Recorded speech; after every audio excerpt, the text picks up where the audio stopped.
Hello students, मैं हूं अभिषेक खंडेलवाल और स्वागत करता हूं आपका ग्रासरूट एजुकेशन चैनल। दोस्तों, जो पिछला पार्ट था उसके अंदर हम लोगों ने जो स्टैटिस्टिक्स है उसका मीनिंग, डेफिनेशन वगैरह वो कंप्लीट कर ली थी। अब हम लोग स्टार्ट करते हैं। जो स्टैटिस्टिक्स में एक इम्पोर्टेंट रोल निभाता है वो है आपका डेटा।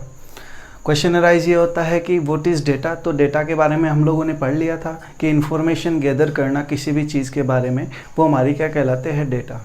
याद रखना, ये जो डेटा वर्ड है, मैंने आप लोगों को 2 डेफिनेशन बताई थी स्टैटिस्टिक्स में कि जो ये वर्ड है डेटा, ये आपका प्लूरल वर्ड है। इसका सिंगुलर जो वर्ड होता है वो होता है आपका डेटम। डेटम वर्ड से बना हुआ है, ठीक है।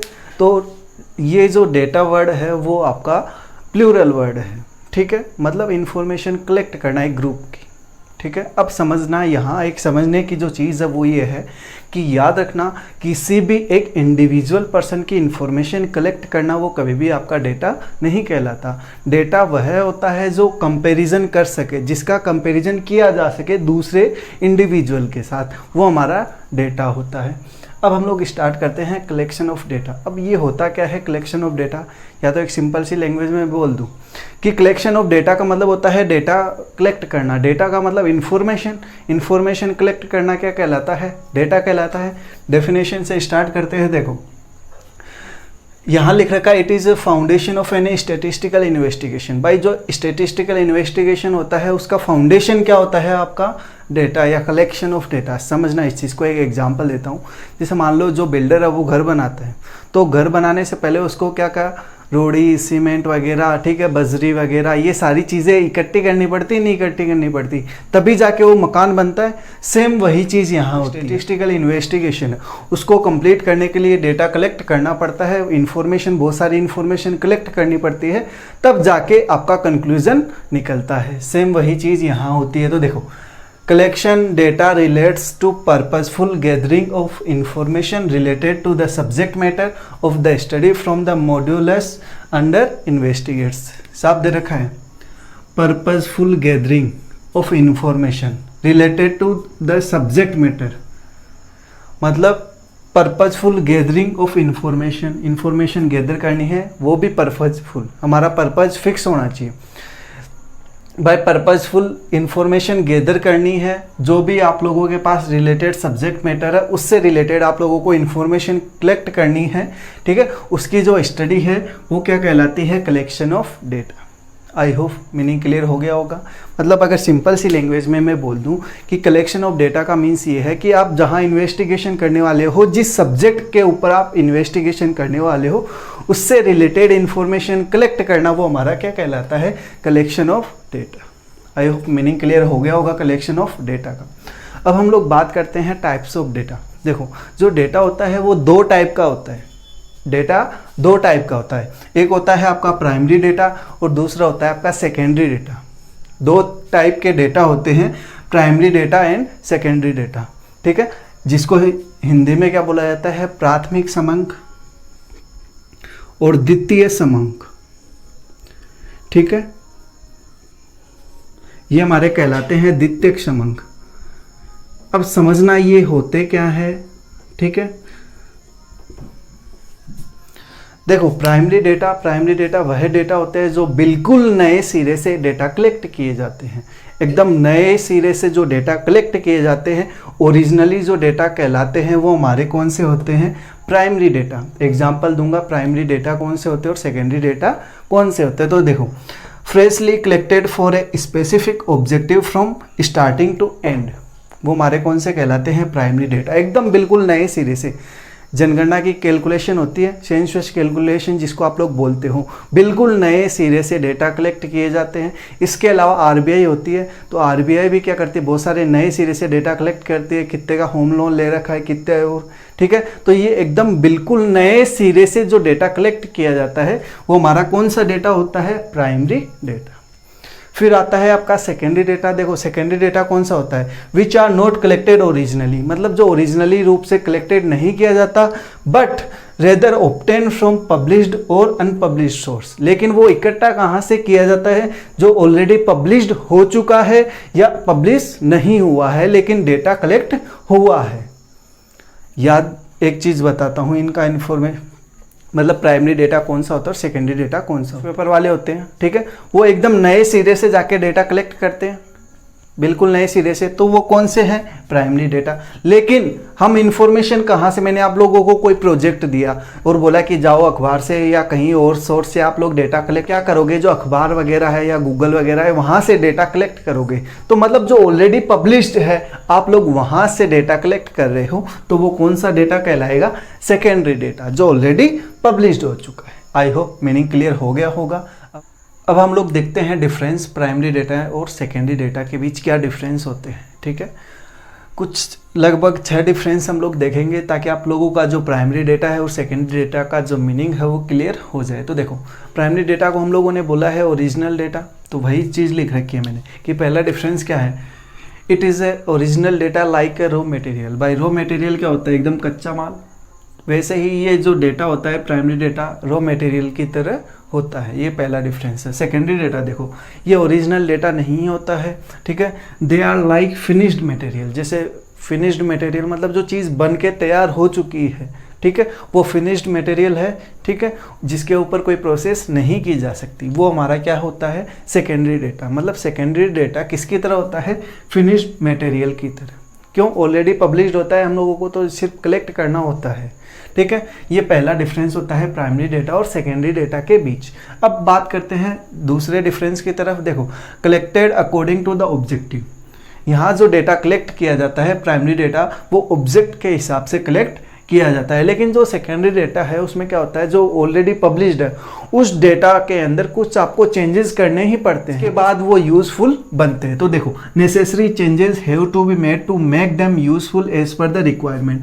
मतलब रिक्वायरमेंट के हिसाब से उनको काम में लेने के लिए, उनको यूजफुल बनाने के लिए आपको नेसेसरी जो भी चेंजेस है वो करने ही पड़ते हैं, तभी जाके वो आपके यूजफुल होते हैं, वो कहलाते हैं आपके सेकेंडरी डेटा। फिर तीसरा है, देखो, मोर हार्ड वर्क, मोर टाइम और मोर मनी। तीनों में ये चीज़ें ज़्यादा लगती है, वहीं सेकेंडरी डेटा में आपको कम टाइम लगता है। क्यों यार, जो ऑलरेडी कलेक्टेड है उनमें क्या टाइम लगेगा, और जो एकदम नए सिरे से डेटा कलेक्ट कर रहे हो, ठीक है, तो आप लोगों को टाइम भी ज़्यादा लगेगा, हार्डवर्क भी ज़्यादा लगेगा और पैसा भी ज़्यादा लगेगा, ठीक है।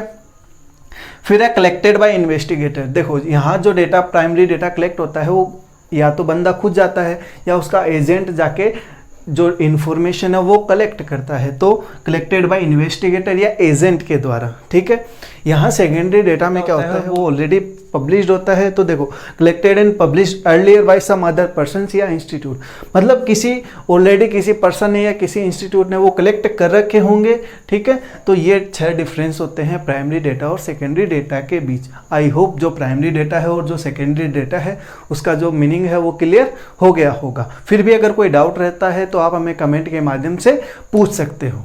का topic methods of collecting primary data, कि कौन कौन से ऐसे मेथड्स है जिनसे जो प्राइमरी डेटा है वो कलेक्ट किया जाता है। तो हमारे ऐसे 5 मेथड है जिनके द्वारा प्राइमरी डेटा कलेक्ट किया जाता है। इनकी अपनी अपनी मेरिट्स और अपने अपने डिसएडवांटेज है। तो मैं कुछ मेरिट्स और कुछ डिसएडवांटेज आप लोगों को ओरली बताऊंगा। तो देखो, सबसे पहला आता है आपका डायरेक्ट ओरल इन्वेस्टिगेशन। देखो, ये ऐसा मेथड है जिसमें क्या किया जाता है, सामने वाले से फेस टू फेस कॉन्टैक्ट किया जाता है। तो फेस टू फेस कॉन्टैक्ट किया जाता है तो इसका बेनिफिट ये रहता है कि जो डेटा कलेक्ट होता है उसमें एक्यूरेसी रहती है, ठीक है। टेबल तभी रहता है जब आपका जो फील्ड एरिया है वो लिमिटेड हो। एक लिमिटेड एरिया में पर्सन डायरेक्टली कांटेक्ट कर सकता है, तो ये इसका एक बेनिफिट है। या डिसएडवांटेज की बात करें तो इसकी डिसएडवांटेज ये है कि आपका जो फील्ड है वो लिमिटेड हो तभी ये मेथड्स काम का है, अदरवाइज काम का नहीं है। टाइम, पैसा, मनी ये बहुत ज़्यादा लगता है इस मेथड के अंदर, ठीक है। कौन से तरीके से कलेक्ट किया जाए वो मेथड्स के ऊपर डिपेंड करता है कि उसका क्या बेनिफिट है या क्या एक्यूरेसी है, ठीक है। ये हमारा होता है डायरेक्ट ओरल इन्वेस्टिगेशन। फिर आता है आपका इनडायरेक्ट ओरल इन्वेस्टिगेशन। देखो, इनडायरेक्ट ओरल इन्वेस्टिगेशन, यहाँ तो क्या होता था, सामने वाले से डायरेक्ट कांटेक्ट होता था, लेकिन यहाँ डायरेक्ट कांटेक्ट नहीं होता है। जहाँ एरिया बड़ा रहता है वहाँ डायरेक्ट कांटेक्ट नहीं होता। जनरली ये किसके द्वारा यूज़ किया जाता है, गवर्नमेंट के द्वारा।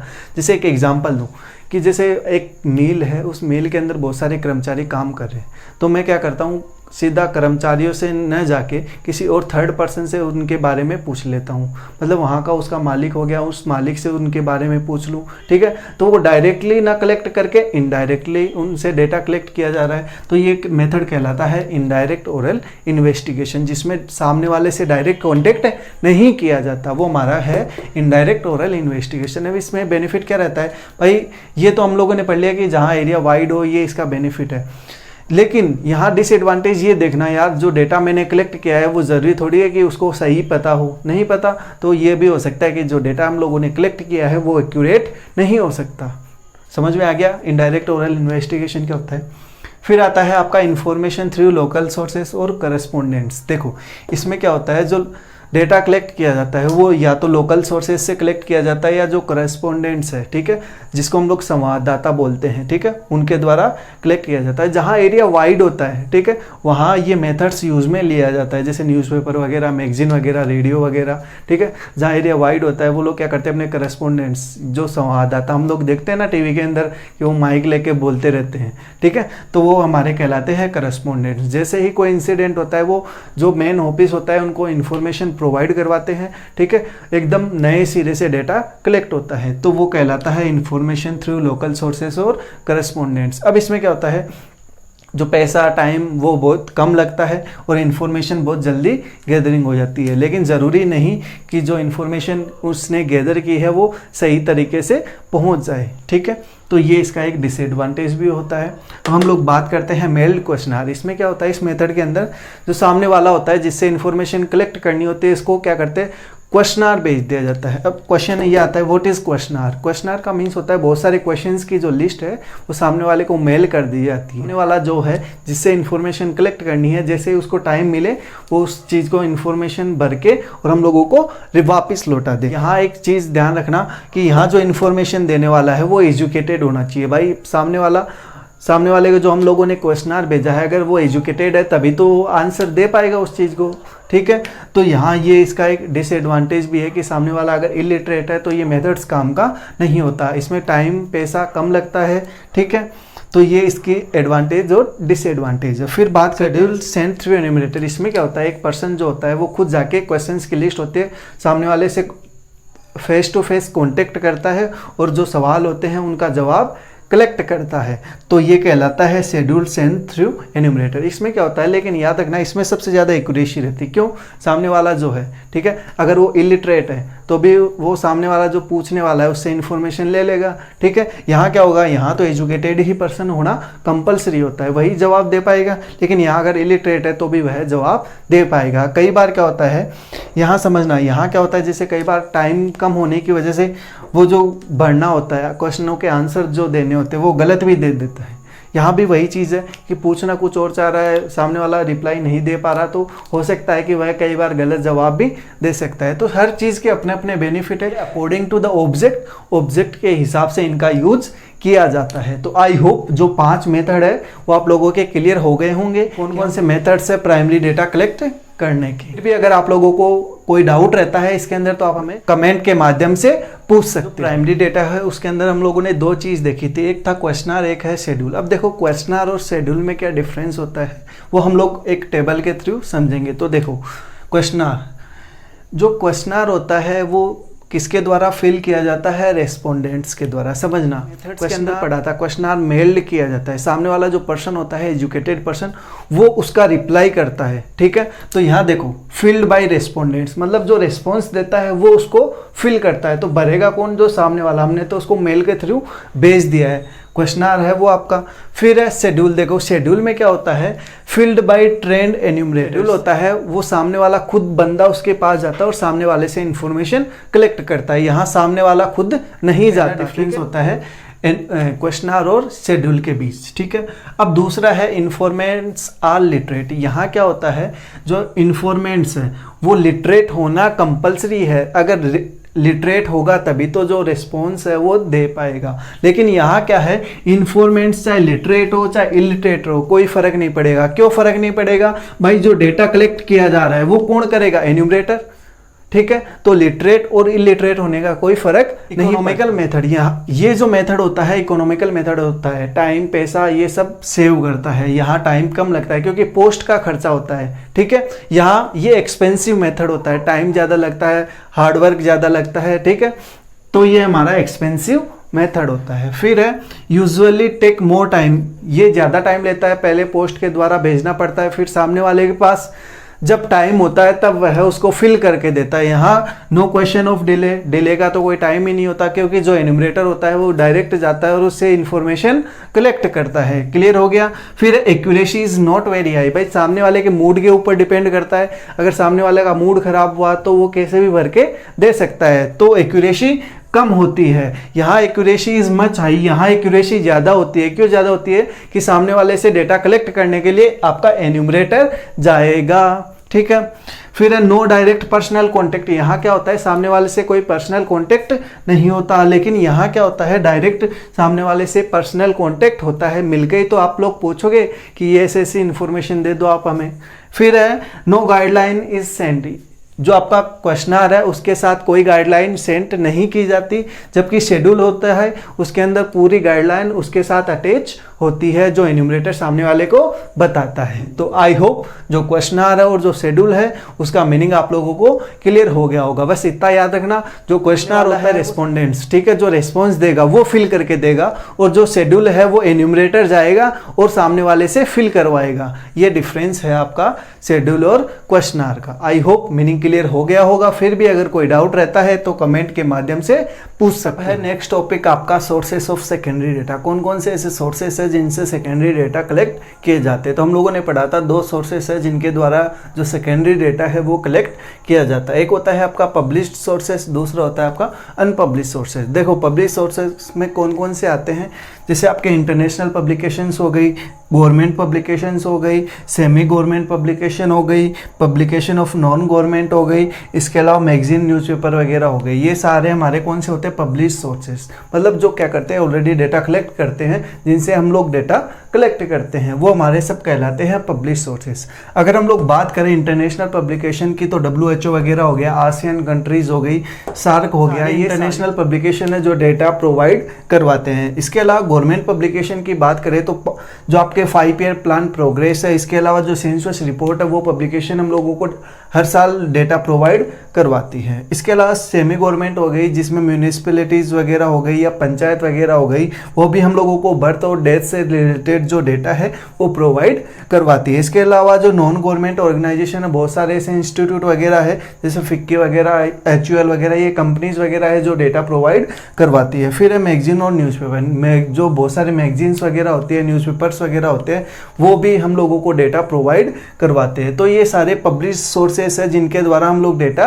कलेक्ट करते हैं। फिर बात करते हैं अनपब्लिश्ड सोर्सेज से। देखो अनपब्लिश्ड सोर्सेज कौन से होते हैं, ऑफिस वगैरह में क्या होते हैं, फाइल्स के अंदर, डॉक्यूमेंट्स के अंदर, रजिस्टर के अंदर बहुत सारी इंफॉर्मेशन ऐसी होती है जो रह जाते हैं, जो पब्लिश्ड नहीं होती, वो हमारे कौन से सोर्सेज कहलाते हैं, अनपब्लिश्ड सोर्सेज। तो आई होप जो मीनिंग है पब्लिश सोर्सेज और अनपब्लिश्ड सोर्सेज का वो क्लियर हो गया होगा। फिर भी अगर कोई डाउट रहता है तो आप हमें कमेंट के माध्यम से पूछ सकते हैं। आप लोगों को इस टॉपिक में कोई भी डाउट है तो आप हमें कमेंट के माध्यम से पूछ सकते हो। लेकिन दोस्तों अगर आप लोगों को ये वीडियो अच्छा लगा हो तो वीडियो को लाइक करें, चैनल को सब्सक्राइब करें और दोस्तों के साथ शेयर ज़रूर करें। Thank you.